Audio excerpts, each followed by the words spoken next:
오늘날에는 이 개념을 무조건 나쁘게 보는 것 같아요. 종이라는 개념 있죠. 종. 누구누구의 종이다. 내가 너의 종이냐? 뭐 이런 거 있잖아요. 종이라는 이 개념이 현대에는 무조건적으로 너무 부정적인 개념으로 받아들여지는 경향이 있는 것 같습니다. 마치 한 개인이 다른 개인을 자기 자신보다 더 나은 존재로 인정하고 믿고 또 그 대상의 뜻이나 당부를 따르는 것, 그 자체를 부정하는 시대 같아요. 그 자체가 나쁘다.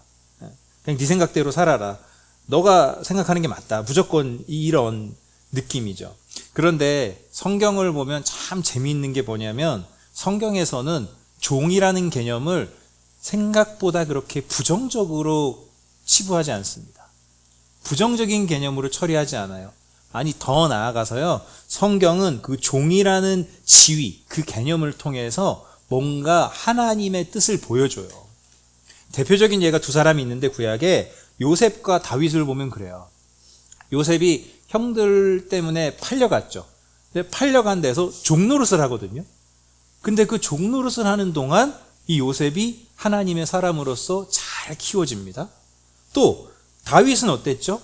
다윗은 형제들 중에 제일 무시받았어요. 제일 무시당해서 그 제일 하찮게 여기는 목자의 일, 양치는 일을 했단 말이에요. 그러니까 가족 중에 형들도 무시하는, 부모도 무시하는 다윗은 거의 종이었단 말이에요. 그런데 그 다윗을 통해서 그 다윗이 거의 종노릇하면서 목자의 일을 하면서 그가 하나님의 일하심을 많이 경험했거든요. 그러면서 하나님의 사람으로 성장한단 말이에요. 자, 신약에 넘어오면 아닙니까? 예수님의 비유를 보면 주인과 종의 비유가 상당히 많아요. 주인과 종의 비유가 상당히 많아요. 그걸 통해서 하나님과 우리와의 관계를 예수님은 그 주인과 종의 비유를 통해서 많이 설명하셨단 말이에요. 또 성경에서 재밌는 개념 중에 하나가 뭐냐면 종이 내가 자유를 얻을 기회가 주어졌을 때 선택권이 주어집니다. 어떤 선택권이 주어지냐? 진짜로 자유자가 될 수도 있고, 내가 섬기던 주인이 너무 좋아서 난 이 집에 계속 종으로 있고 싶어. 혹은 영원히 있고 싶어. 그게 이제 귀 뚫는 거의 유래잖아요. 다 아시죠? 귀 뚫고 이제 뭐 박는 거예요. 지금 우리가 귀걸이 박는 것처럼. 그렇게 그 종의 개념이 성경 안에서는 나쁘지 않다는 거예요. 이게 이제 좀 더 확장이 되면 이 단어가 등장하죠. 청직이라는 단어가 등장해요. 청직이라는 단어가. 이 청직이라는 단어가 이 성경 원어의 뜻이 뭐냐면 집 위에 있는 자래요. 즉 주인이 있지만 이 청지기가 이 집 위에 있는 자로서 주인을 대리해서 모든 것을 맡아준다는 거죠. 모든 것을 운영하는 거예요. 주인의 뜻을 반영해서. 그래서 성경도 이렇게 말하죠. 각 사람은 은사를 받은 대로 하나님의 여러 가지 은혜를 맡은 선한 청지기로서 서로 봉사하십시오. 성경은 결코 종, 청지기 개념을 부정적으로 취급하지 않고 오히려 긍정적으로 말하고 있다는 걸 기억해야 됩니다. 여러분, 저와 여러분은 하나님의 자녀입니다. 믿으십니까? 그런데요, 자녀이면서 청지기입니다. 또 청지기면서 자녀입니다. 여러분이 하나님의 청지기라는 말은 하나님이 여러분을 종으로 부리고 싶어서 안달난 분이다, 그런 뜻이 아닙니다. 하나님이 여러분을 가장 귀한 존재로 삼으셨다는 거예요. 하나님이 하시는 일을, 하나님만이 하실 수 있는 일을 저와 여러분에게 맡겨주셨다. 그 유일한 존재다 라는 뜻입니다. 가장 불쌍한 그리스도인은요, 믿음이 부족한 사람이 아닌 것 같아요. 가장 불쌍한 그리스도인은 믿음이 부족한 사람이 아니라 하나님을 믿으면서도 여전히 자기 자신만을 위해 사는 사람. 그 사람이 저는 제일 안타깝고 불쌍한 그리스도인이라고 생각합니다. 오늘 부활절이잖아요. 예수님의 부활이 저와 여러분에게 준 큰 선물은 뭐냐? 그 일그러진 청지기 직분을 회복시켜 주신 사건이 바로 예수님의 부활입니다. 지지난주 롤백을 좀 해보면요. 스데반 집사의 죽음으로 인해서 초대교회에 대대적인 핍박이 시작되었죠. 그리고 청년 사울을 필두로 해서 유대인들은 예수 믿는 사람들을 다 찾아서 감옥에 넘겨주기 시작합니다.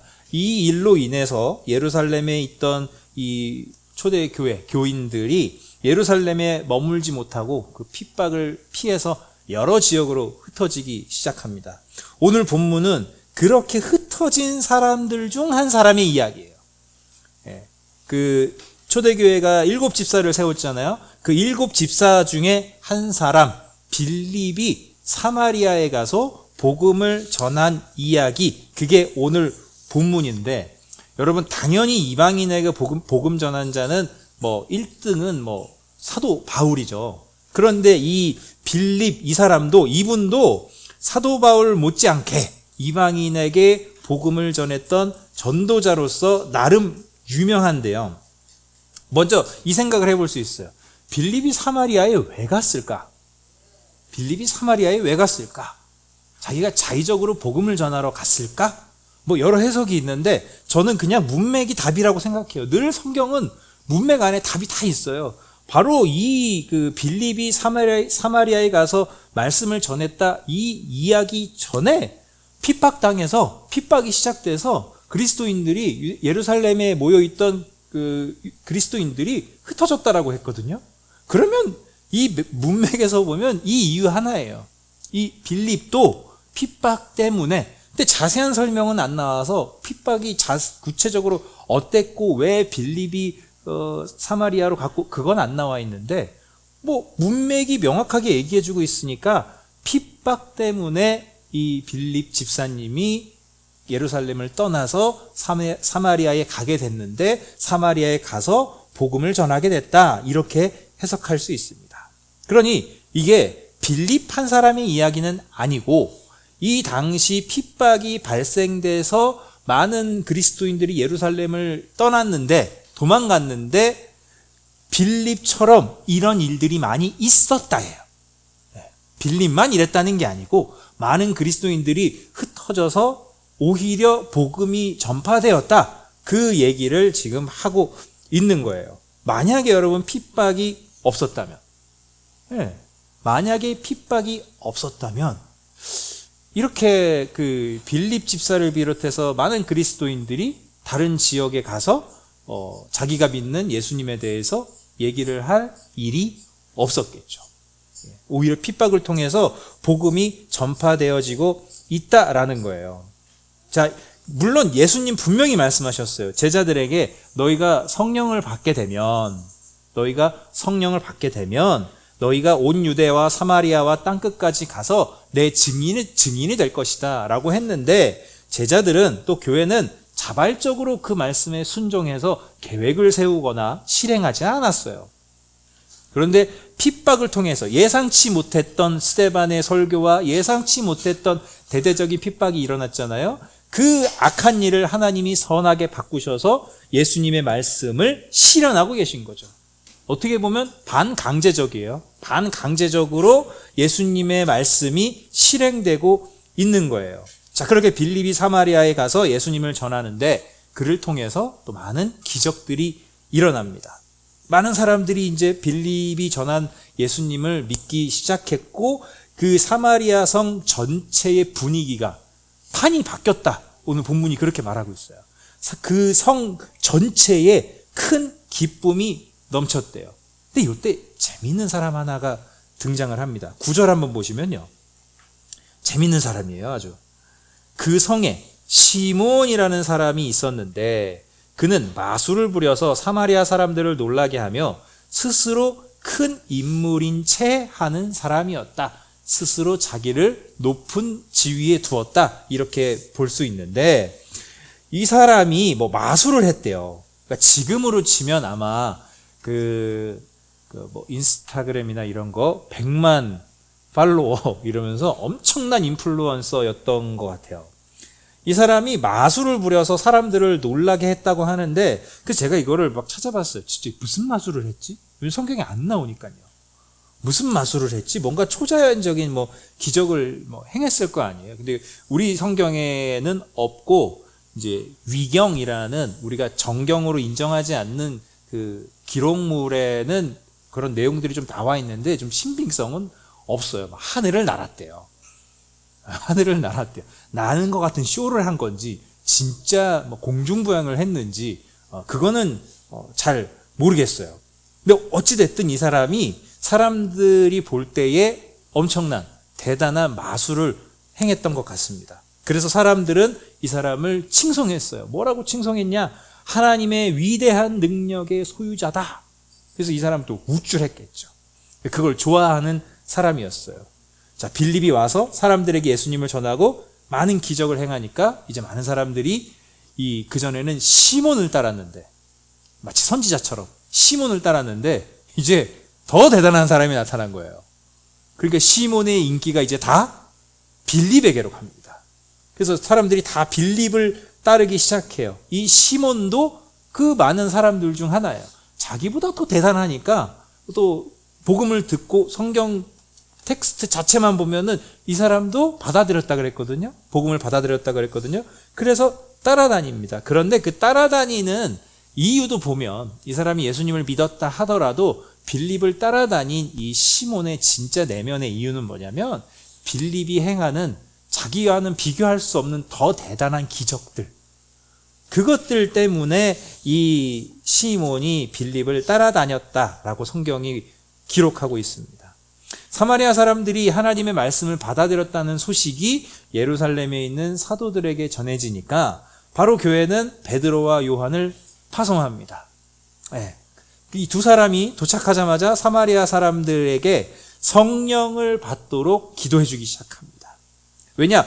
빌립이 가서 예수의 이름으로 세례는 베풀었지만 아마 그랬던 것 같아요. 이때까지는 하나님이 그래도 사도들을 통해서 성령이 임하게 하시는 이 일들을 주로 하셨어요. 그래서 사도들이 가서 안수하고 사람들에게 안수하고 기도하니까 성령님이 이제 그들에게 임하는 일들이 일어납니다. 본문은 딱히 기록하고 있지 않지만 사도들이 성령을 받자마자 방언을 했었죠.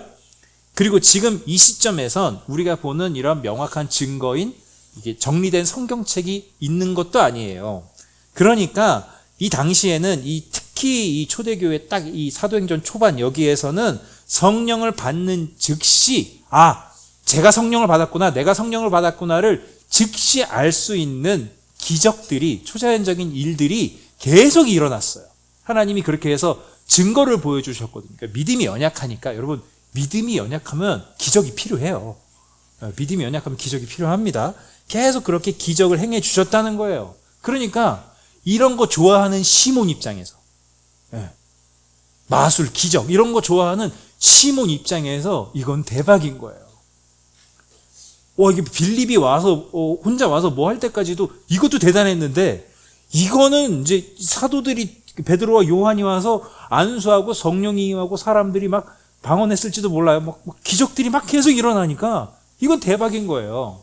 그러니까 그 마음속에 이제 어떤 욕심이 올라오냐면, 빌립이 없었을 때, 이 베드로와 요한이 오지 않았을 때 내가 1등이었잖아요.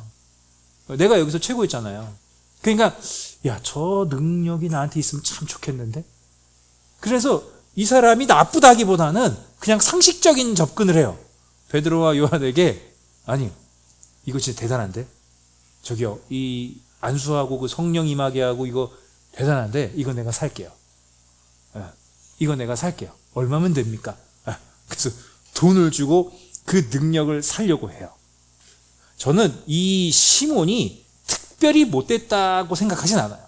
특별히 더 악하다고 생각하진 않아요. 그냥 자기의 악한 본성을, 자기의 악한 본성에, 자기가 높아지고 싶은 욕망에 그냥 충실했던 사람이에요. 충실했던 사람이에요. 그랬더니 베드로와 요한이 아주 엄하게 꾸짖습니다. 아주 엄하게 꾸짖어요. 그래서 뭐라고까지 얘기하냐면, 네가 그렇게 좋아하는 돈 때문에 너는 망할 것이다. 네가 그렇게 좋아하는 돈 때문에 너는 분명히 망할 것이다. 그렇게까지 이제 지적을 합니다. 물론 그렇게 지적만 하고 질책만 하고 끝나진 않았고, 당연히 사도들은 회개하라고, 너 지금 마음이 너무 악해. 너 마음이 너무 욕심이 많아. 그렇게 살지 마. 하나님이 또 그러다 하나님한테 벌 받아. 그런데 있잖아. 하나님은 자비로우신 분이거든. 그러니까 네 악한 마음을 하나님 앞에 회개해봐. 그럼 하나님이 용서해 주실 수도 있어. 그러고 나서 기쁜 마음으로 베드로와 요한이 다시 이제 예루살렘으로 돌아옵니다. 예루살렘으로 돌아오면서 중간중간에 있는 다른 사마리아 마을에 가서도 복음을 전하고 아주 기쁘게 돌아옵니다. 여러분 잘 보십시오. 스데반의 죽음으로 인해서 교회에 큰 핍박이 시작되었습니다. 그런데 오늘 본문을 보면 재미있는 게 뭔지 아세요? 핍박이 있기 전이나 핍박이 있은 후나 변하지 않는 게 하나 있어요. 다시 한번, 핍박이 있기 전이나 핍박이 시작된 이후나 변하지 않는 게 한 가지 있어요. 똑같이 핍박이 있거나 없거나 똑같이 제자들이, 사도들이 복음을 전하고 있고 사도들을 통해서 하나님께서 기적이라는 보증을 계속 베풀어 주고 계신다는 거예요. 핍박이 있거나 없거나. 오히려 핍박을 통해서 더 전파되게 하나님이 은혜를 베풀어 주셨다는 거예요. 저는 오늘 본문이 이것을 명확하게 보여준다고 생각합니다. 예수님의 부활이 맺은 진정한 열매가 이것이다. 보잘것없고 무가치한 제자들이 이제 진짜 하나님이 원하시는 청지기의 삶을 살아내고 있다.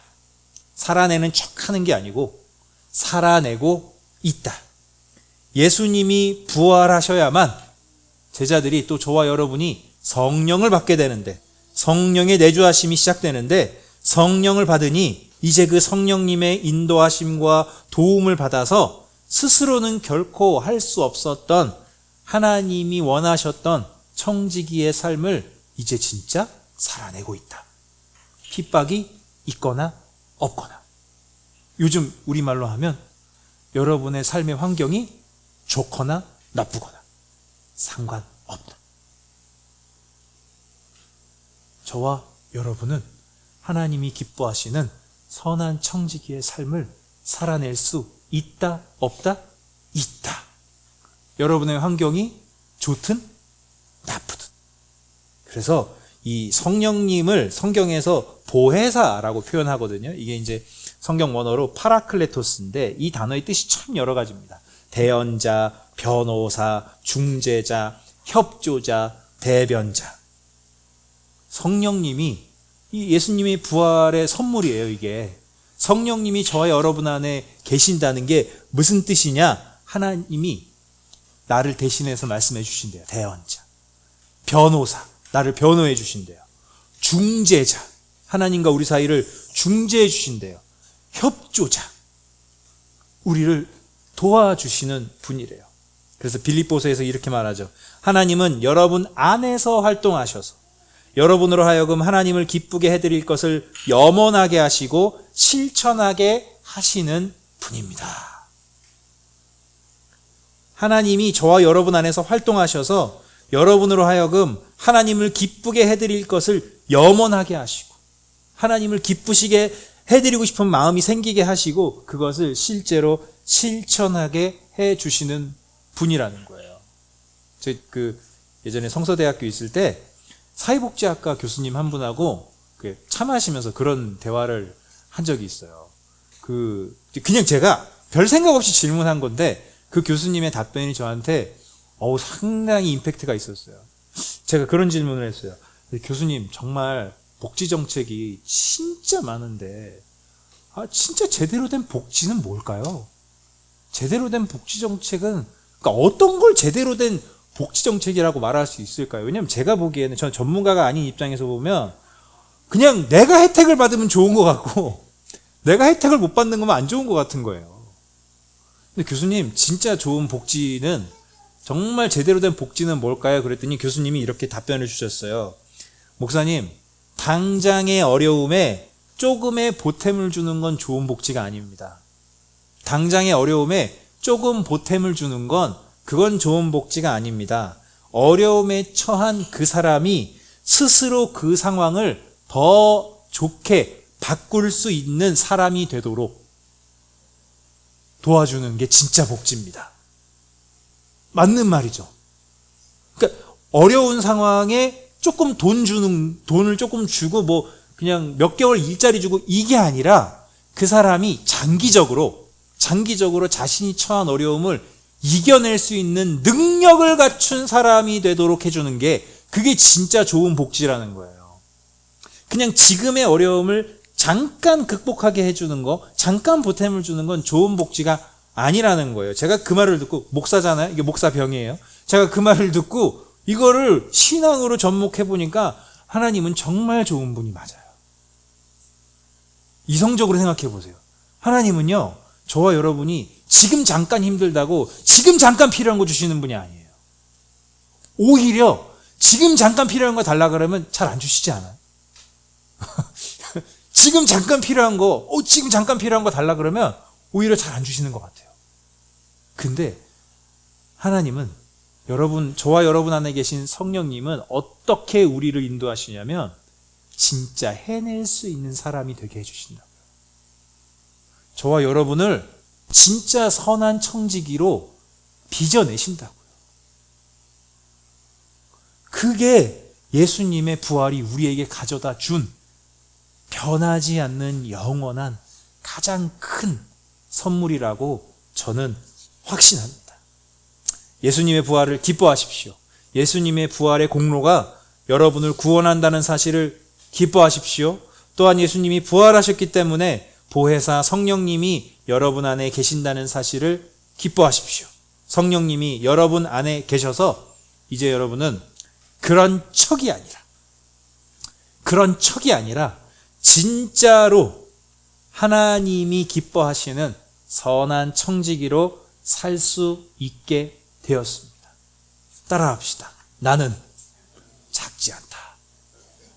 여러분, 저와 여러분은 작지 않습니다. 하나님이 기뻐하시고 하나님이 크게 쓰시는 선한 청지기가 바로 저와 여러분인 것을 믿으시기 바랍니다. 기도합니다.